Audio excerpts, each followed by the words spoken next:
Marami po mong sabi, nasan ka na idol? Kaya nandito ko sa LA. Ang trabaho ko, marami akong trabaho eh. Kaya napapagod din. Ito may muscle ko, grabe oh. Hindi naman ganito muscle ko dati. Ano daw mo? Grabe sa trabaho. Sa akala kasi nila, ano, yung sa Amerika, pinupulit lang ang pera. Hindi po. Talagang magtatrabaho kang mabuti bago ka kumita. Ganon kahirap ang buhay sa Amerika. Ganon talaga. Siyempre, kala nila, mga nasa Pilipinas, kala nila, ganon kadali ang kumita ng pera. Yung mga umuwi sa atin, matagal din sila nag-ipon bago sila makauwi.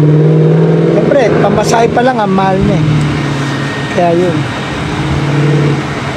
Kaya, siyempre, hindi mo masabi, ba't ganun? Marami po talagang nahihirapan sa Amerika, lalo pag may tama yung nanonood na si Miss Aragon.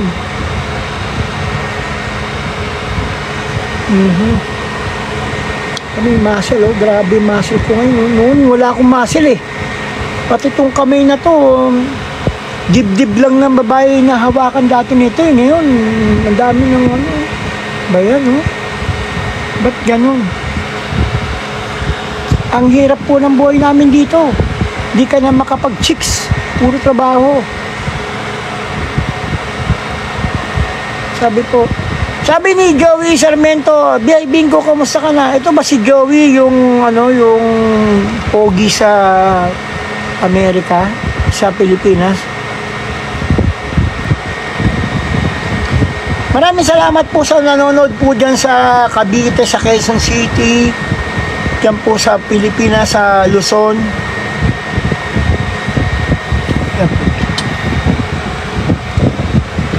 Ay, naku, nakakota mo. Ay, naka-diretso rin. Ay, naku yan eh. Balik ko, iba dumidiretso eh. Dumidiretso eh. Ayaw dumidiretso na iba eh. Sabi nila, idol, ano po yung oras na dyan? Alas 6:40 na. Oras na para mag-jack stone.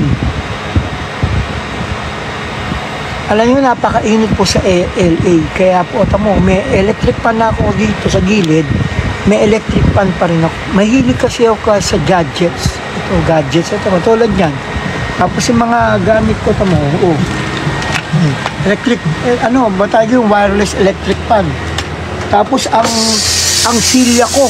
Tingnan mo silya. Yung silya na to. Silya, default din din. Ewan ko bakit gano'n mga default lang yung silya. Mahilig ako sa mga gadgets, siyempre. Hindi po tayo nawawala ng mga napakahilig ko. Mahilig din ako sa ganito. Pangkarga ko ng cellphone, ng laki. Pag brown out, 5 oras to. Ito, let lang, 5 oras mo gagamitin. Imagine nyo. Mahilig ako sa gadgets talaga. Ewan ko bakit ang hilig ko sa ganyan.